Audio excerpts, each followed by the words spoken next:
Bonjour à toutes et bonjour à tous, heureux de vous retrouver pour ce nouveau rendez-vous cinéma sur RCF. Alors, pendant cette semaine un petit peu particulière avec le jour férié, les sorties cinéma continuent sur RCF et il y a d'ailleurs quelques films français très intéressants à découvrir.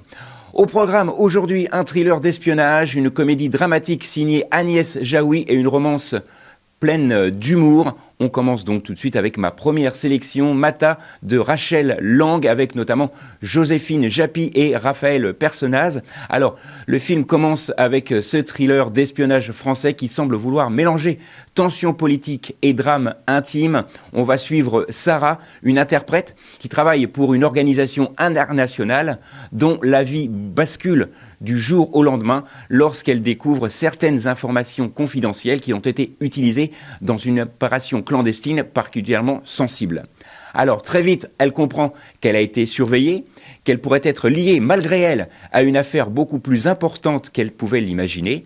Et entre manipulation, secret d'État et paranoïa grandissante, Sarah va devoir comprendre à qui elle a réellement affaire et à qui elle peut faire confiance. Alors mon avis sur ce film, ce qui ressort surtout, c'est surtout l'ambiance du film. La réalisatrice semble privilégier une approche assez réaliste de l'espionnage, loin des gadgets ou de l'action spectaculaire.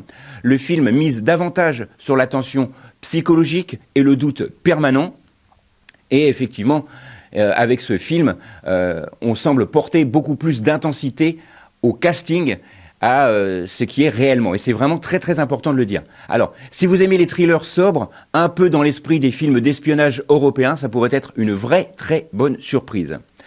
Deuxième sélection cette semaine avec L'objet du délit d'Agnès Jaoui avec Daniel Auteuil, Agnès Jaoui notamment, ça c'est pour les rôles principaux, et changement complet d'ambiance ici avec ce film L'objet du délit. Le film débute par un événement assez banal, un vol commis dans une galerie d'art parisienne, mais cette petite affaire va progressivement révéler les petites failles et les hypocrisies et les tensions entre plusieurs personnages issus de milieux très différents. On suit notamment un galériste un peu désespéré, une femme qui cherche à reconstruire sa vie et plusieurs personnages qui gravitent autour de cette histoire, chacun avec ses intérêts et ses secrets. Comme souvent avec le cinéma d'Agnès Jaoui, le film mélange humour, malaise et surtout observation sociale. Et mon avis très simple sur ce film, on retrouve immédiatement ce qui fait le charme du cinéma d'Agnès Jaoui, des dialogues très naturels, des personnages imparfaits mais profondément humains et une manière très fine d'observer les relations sociales. Daniel Auteuil est particulièrement à l'aise dans cet univers entre ironie et fragilité et les premiers retours parlent d'un film à la fois drôle et mélancolique avec une vraie tendresse pour les personnages. Alors bien évidemment, ce n'est pas une comédie explosive, mais c'est plutôt un film intelligent porté par l'écriture et surtout porté par d'excellents acteurs.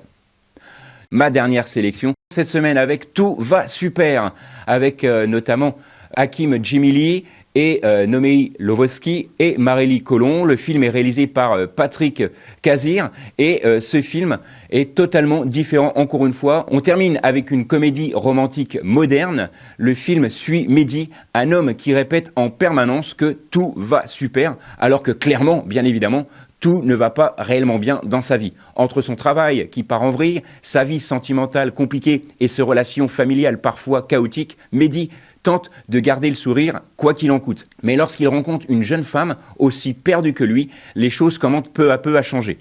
Le film joue beaucoup sur le contraste entre l'image de ce que l'on renvoie aux autres et ce que l'on ressent réellement.